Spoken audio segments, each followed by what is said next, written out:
Come and listen to my story about a man named Jed. A poor mountaineer barely kept his family fed. And then one day he was shooting at some food, and up through the ground come a bubbling crude oil, that is, black gold, Texas tea.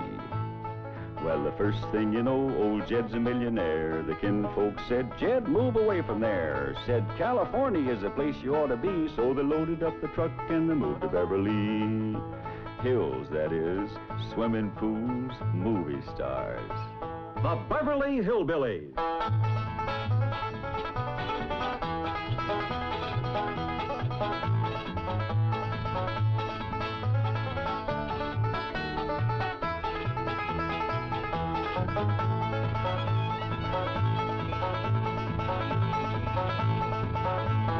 Come along and visit with the Clampett family as they learn the simple pleasures of the hills of Beverly. And that includes the products of your sponsor of the week, the cereals of Kellogg's, Kellogg's of Battle Creek. Corniest flakes anybody makes, Kellogg's.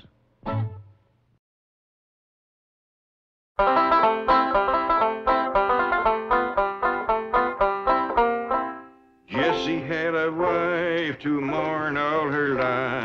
The cheering he was brave. 'Twas a dirty little coward that shot Mr. Howard, and they laid Jesse James in his grave. 'Twas a Saturday. Paul, Jethro and me's awfully worried about Granny.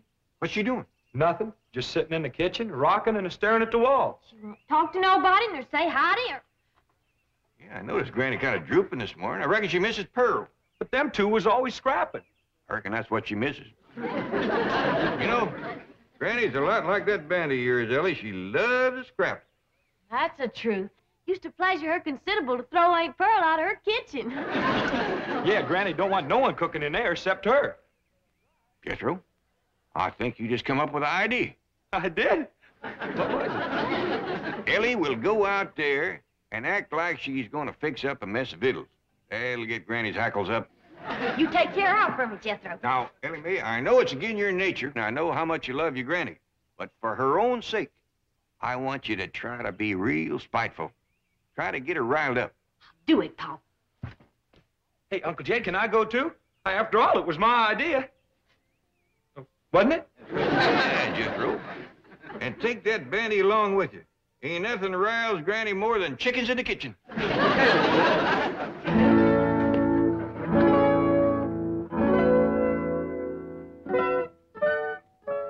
Wait, I'm gonna cook up a mess of victuals. That's what I'm gonna do.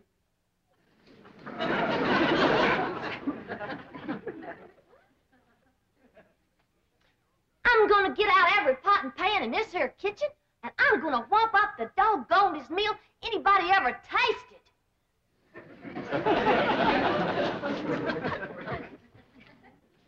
Hi, Allie. What you fixing on doing? I'm gonna cook up some victuals. Granny don't allow nobody to cook victuals in her kitchen.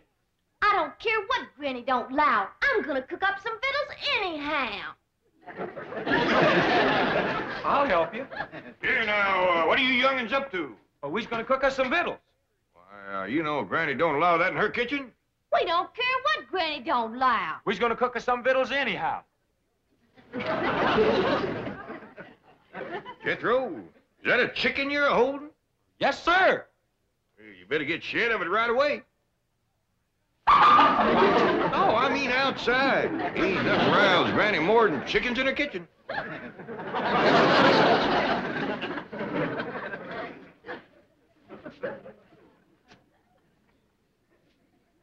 This is worse than I thought. Don't nothing rile her up. We gotta try harder. Ellie Mae, what you figuring on cooking? Grits. Grits?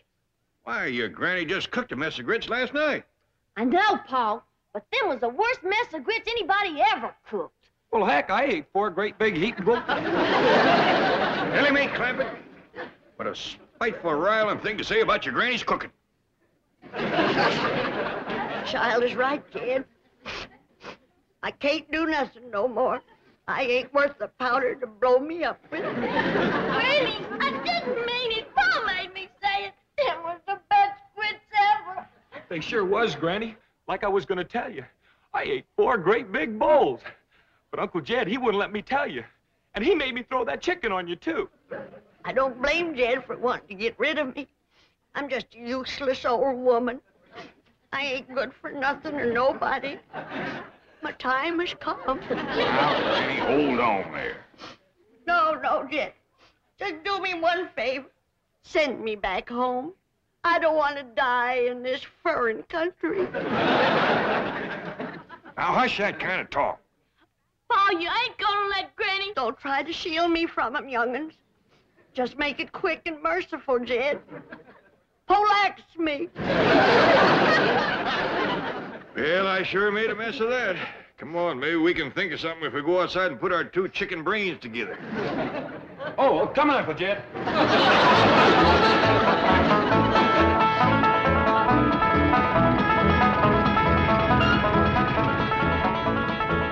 You wait here, I'll go and see Mr. Drysdale. I asked Miss Jane to come to supper, too. Mr. Drysdale, look who's here. I don't want to be no bother. Well, it's always a pleasure to see you, Mr. Clampett. Sit down. Thank you. Well, now, what can I do for you? Well, I got a little problem. Your problems are my problems. What's troubling my favorite depositor? Well, who? You, Mr. Clampett, you. Oh. Well, you see, it's Granny. That poor little old woman is feeling lower than a fat frog in a dry well. Well, now, we must do something to cheer her up. Indeed, we must. You see, back home, we just have a bunch of neighbors in and have us a do. Ain't nothing pleasures Granny more than doing for folks. Doing? Yeah, you know, womping up a big feed, tapping a keg of her cider, seeing everybody has plenty to eat and drink and has a good time. Can't Granny do that here? Well, you folks is about the only ones we know. We'll be happy to come. Just say when. I reckon the sooner the better. How about tonight? I'll be right neighborly. Miss Drysdale in town? Yes, she is, and she'll be delighted to come. Delighted. I would rather face the firing squad. Honey bun, please. I cannot picture myself with my fine old Boston background sitting down to dine with those prehistoric hillbillies. Don't. Milburn, I have told you repeatedly I will not mingle socially with the Clampetts. And I have told you repeatedly that their money is the pillar of this bank. Money isn't everything.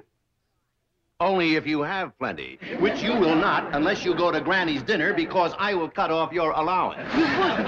Try me. You brute. Associating with Jed Clampett has made you the same kind of a man that he is. Oh, no, Margaret. If I were the kind of man Jed Clampett is, I wouldn't waste time talking. Oh, no. I would put you across my knee and paddle your fine old Boston background. Oh, Chief, Mrs. Drysdale, this is indeed a red-letter day. Guess who has just landed on the roof? Well, it's a little early for Santa Claus. No, indeed. It's our distinguished chairman of the board, Mr. Martin Van Ranserhorst. What? Well, I thought he was on a world cruise. No, he's anchored his yacht off Balboa and helicoptered in to see you. Mr. Van Ranserhorst. Marty Milburn, call me Marty. You know Mrs. Drysdale. Oh, yes, of course. Congratulations. Congratulations for what? Well, I think you should be the first to know I'm elevating your husband to the board of directors. Board of directors? Nice. Yes, well, he deserves it. Any man that can land the Clampett account is my kind of banker. And I want the two of you to celebrate with me having dinner on my yacht. Well, thank you. We'd be delighted. I have a new French chef that's a genius. Every meal is an adventure. Sounds marvelous. But, darling, have you forgotten that we're dining with the Clampetts this evening? Oh, well, don't worry about that. I'll call it off. Oh, no, we won't. There's one man I want to meet, J.D. Clampett. Business genius, financial wizard, shrewd, calculating, incisive. Mr. Clampett? Who told you Mr. Clampett was that kind of a man? You did. I did? Yes, right after you landed the account. Oh, then, yes. Well, he's still the same kind of man, isn't he? Of course, certainly. He's Crude. What was that? shrewd. Thank you, Margaret. That's just the word I was looking for. Come on, dear. I'm sure you want to rush out and buy yourself a new wardrobe to celebrate your husband's promotion. I'm doubling your allowance. Hilton, now you see what trouble mingling with the lower classes can bring. What do you intend to do? Just what any decent, sensible man would do who has lied his way into trouble. I'm going to lie my way out. Oh, Mr. Van Ranselhoff, Marty. Oh, yes, Marty. Well, the Clampetts won't be able to have dinner with us on your yacht. Well, why not? Well, it was foolish of me to forget this, but they're rather susceptible to seasickness, sort of a family characteristic. Well, that's ridiculous. They won't get seasick on my yacht. Compared to mine, the Vanderbilts have a rowboat. The whole dining saloon is as solid as this building. Just being near the ocean upsets them. Yeah, what a shame. I was going to fly the entire Lido Dupree show down from Las Vegas. Entire company, a little entertainment during dinner. What's a meal without some atmosphere, huh? Just one of those things. I'll tell you what you do, Jane. Charter me a jet, see? We'll fly everywhere to Hawaii, have a little luau, everywhere, moonroos or mawa. The hula, you do the hula? It'll be a ball. I'm sorry, they're also subject to air sickness. You just can't have an ordinary dinner for a sophisticated man of the world like J.D. Clampett. Sophisticated man of the world. That's what Milburn says. Bon vivant, international financier. Those were your exact words. They were? Oh, they were, yeah. I'll tell you what, I haven't done this in years. Jane, get charter a train, see, and I'll get the galley crew and the chef. We'll have an orchestra in the club car. Dinner on the train and dessert in San Francisco. Should be $1 million less. Last time I did this was between Paris and San Moritz. Had everybody dressed as Swiss yodelers. St. Bernard dogs running with kegs of brandy into the neck. Wow, wow, wow. I tell you, the Duke and Duchess, it really was embarrassing. What's the matter? They get train sick, too. Well, how do these people travel? In space capsules? Just don't stand there. Come up with an idea. I'm racking my brain, believe me.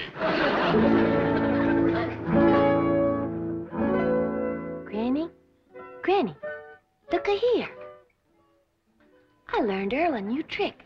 He's a dead rooster. Dog.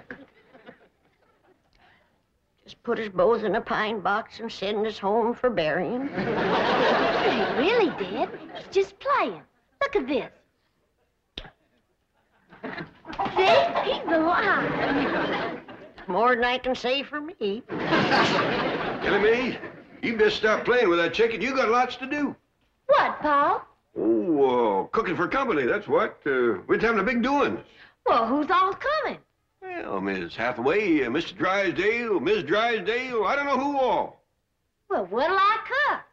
Well, the fanciest spread ever. Jethro's out right now getting some fresh victuals.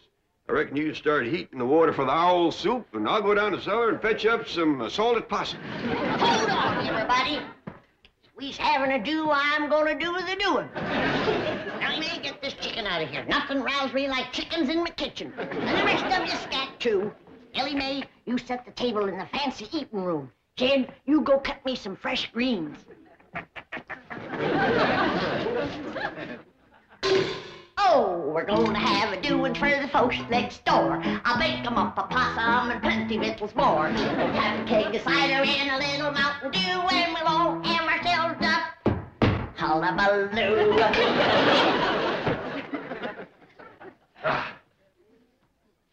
Look, there's a place out here called the Coliseum, isn't there? Yes, it's a stadium. Oh, good, good. We'll hire it for the night. Tell you what, we'll have a Roman bacchanal, see?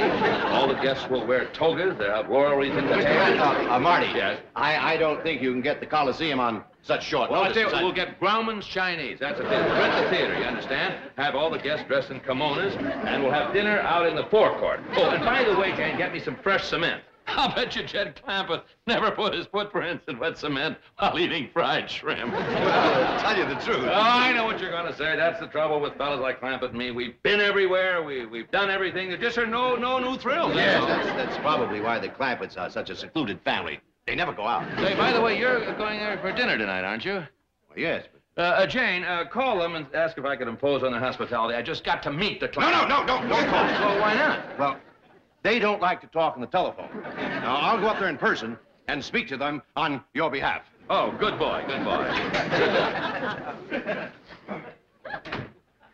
Look, just in case, I better get a date for tonight. Get me Liz Taylor on the telephone. I believe she's in Europe. Judge Gabor. Paula Bridget married. Susan Hayward married. Jane Mansfield married. Jane Hathaway. Single. Who is she? Yours truly. Yeah, Shirley MacLaine married. Mr. Van Ranserhoff, I think I should tell you that I already have an invitation to the Clampetts for dinner tonight. We are very good friends, very close. Really? Yes, indeed. Oh, would you mind turning around?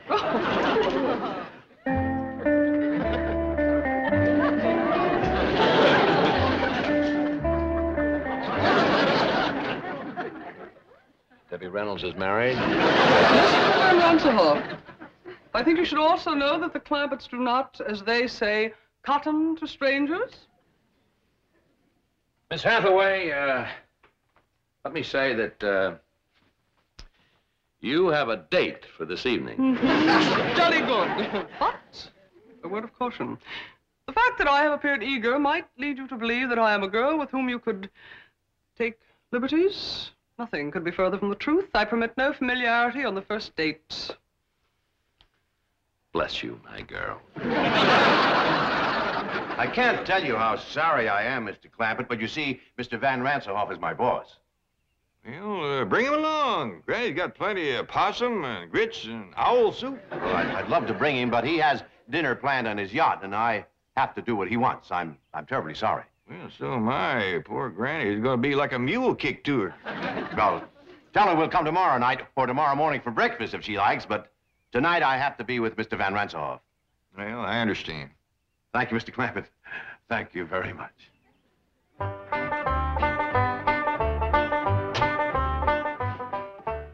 Better not bring these in to Granny just yet. When she hears the news, she's liable to commence flinging them. Give him a knife, Jed. Just heard the news. Now, simmer down, Granny. You can't catch Mr. Drysdale. He done gone. What do I want to catch him for? Coming back here tonight with Miss Jane and Mr. Ranserhoff. Is Mr. Ranserhoff coming here? Sure he is. Miss Jane just called to see if he got the invite. I said, shucks, he don't need no invite. Just bring him along. Hey, doggy. If Mr. Ranserhoff is coming, then they's all coming, because he's the boss. Oh, we're gonna have a doing for the folks next door. Jane and Mr. Ranserhoff, and that makes 4. Take a cider and a little Mountain Dew, and we'll all have ourselves a hullabaloo.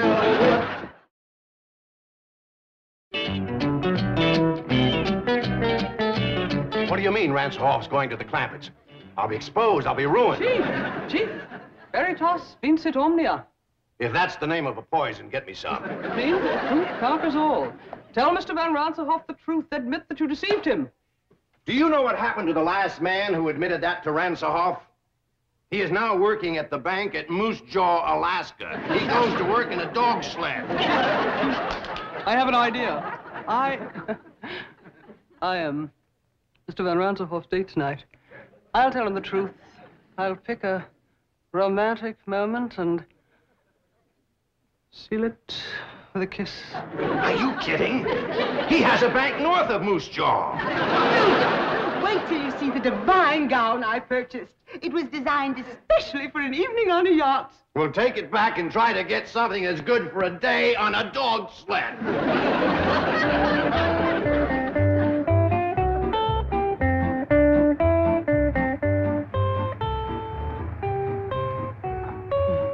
Say, what a place, huh? A veritable palace. I hope this isn't one of those dull, stuffy, formal parties, you know. Last week I went to one at Buckingham Palace with the liveried servants and the protocol. Not a laugh all evening. Well, I doubt very much it will be formal. On the contrary, Oh, don't tell me. I love surprises. Elsa Maxwell gave me a surprise party last month at the Waldorf Astoria. Converted the main ballroom into Sahara Desert. Sand dunes and camels, real camels. Everybody came as chic. She came as a belly dancer, and I was Lawrence of Arabia. Oh, what a laugh.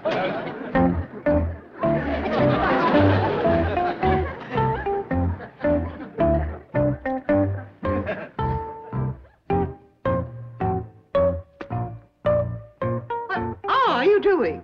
I'm packing for Moose Jaw, Alaska. Ranserhoff just arrived at the Clampetts. Surely you're exaggerating the situation. Margaret, one look at those hillbillies and I'm an Eskimo. Lady Clampett, may I present Mr. Martin von Ranserhoff? How do you do, sir? Hey, just call me Jed, and this here's Granny. Pleasure to know. How do you do? This is fabulous. No, this is Ellie. My daughter, Ellie Mae. Howdy there. Say, I got a rooster that plays dead. You want to see him? Now, May, let's wait till later to show off your critters. This fine young fella here is my nephew, Jethro. Howdy, Mr. Rancyhoff. He's my cousin Pearl's boy. We're right proud of Jethro. He's going to graduate from the 5th grade this year. Congratulations, young man. Well, thank you. Well, let's all go sit in the parlor while Granny pulls a bung on a keg of cider. Jane, this is marvelous, simply marvelous, and what a surprise. Who would think that a stuffy millionaire like Clampett would come up with a hillbilly party? The man is a genius, and those accents, they must have been practicing for weeks. Longer than that. Yes, when do they start the hoedown or the square dance or whatever they're going to do? Oh, excuse me, Mr. Rancyhoff. Marty. Well, come on, Marty. Once Granny pulls the bung on that cider, it evaporates awful fast. Look, we'd like to get in the spirit of the party. Have you got any more clothes like the one that you're wearing? Sure. Ellie Mae, Jethro. Take these folks upstairs and get them some party clothes. Out the way. Jane. Here I am. You look like something out of Tobacco Road. Well, you're not exactly Adolphe Menjou yourself. You know, I can't get over an important millionaire like Clampett going to all this trouble to surprise me with a hillbilly party. He's a wonderful man. He's the greatest. He's a millionaire's millionaire. I'll always be grateful to Drysdale for... By the way, why aren't the Drysdales here? Well, that's rather a long story, Mr. Van Ransenhoff. Call me Marty the way Clampett does. That kills me. Well, Marty. Mr. Drysdale thinks you're going to transfer him to your bank in Moose Jaw, Alaska. Moose Jaw, Alaska?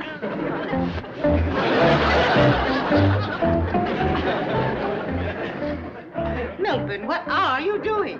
I'm trying to figure out if I can convert these into snowshoes. I've had enough of this ridiculous nonsense. Are we going to dinner or not? No, that depends. Mr. Van Ransenhoff spoke so highly of his French chef. I'm simply dying for a Chateaubriand. How would you feel about a nice big dish of flaming blubber? I hear square dance music. What does that mean? It probably means that Ranselhoff has left. He's on his way over here, and we're on our way to Moose Jaw.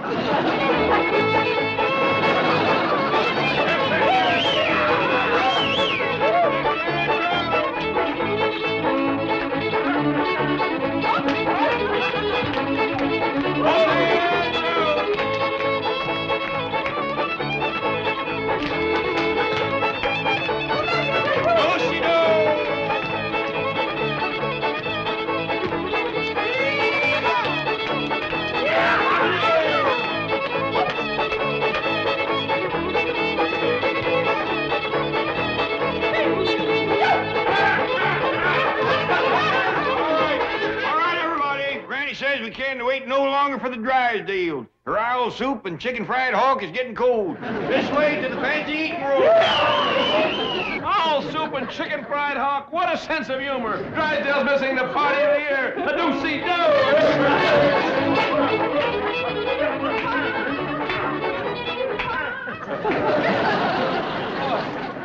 Dinner in the billiard room. This is priceless.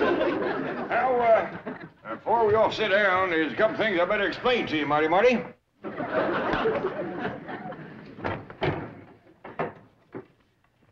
Now, these sticks with the notches in them is the pot passers. And these pointy ones here is the meat stabbers.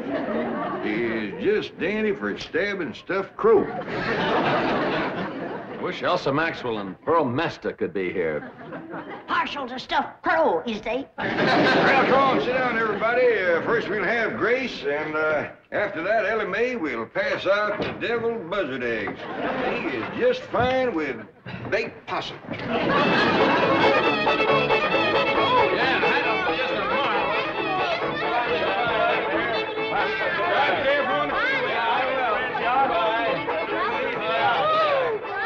I tell you, fabulous. Is that fabulous? I tell you, I've been to parties all over the world, but this is the cleverest, the most original, and what food? Imagine calling roast pheasant au jus stuffed crow with gopher gravy. I noticed that you didn't eat much. Oh, the excitement of the evening. Yes, I must say, I don't blame you. I can hardly wait to get back from that around-the-world cruise, see what kind of party they're going to plan for me next. Oh, Marty! Granny says you seem so fond of her deviled buzzard eggs, she wanted you to have these to take home with you. Well, thank her for me. You bet I will. Good night. Good night. Is that beautiful? Still in character.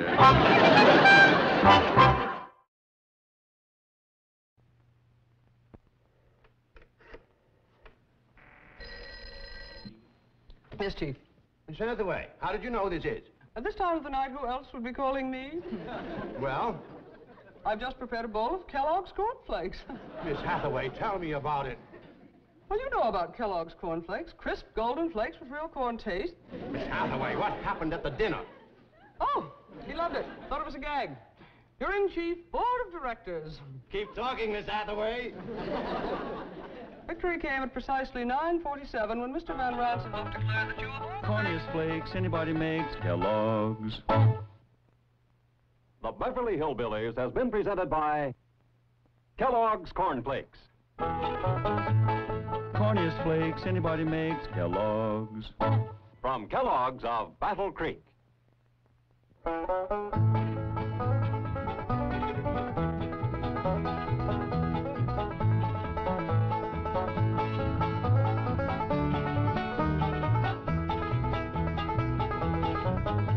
Well, now it's time to say goodbye to Jed and all his kin.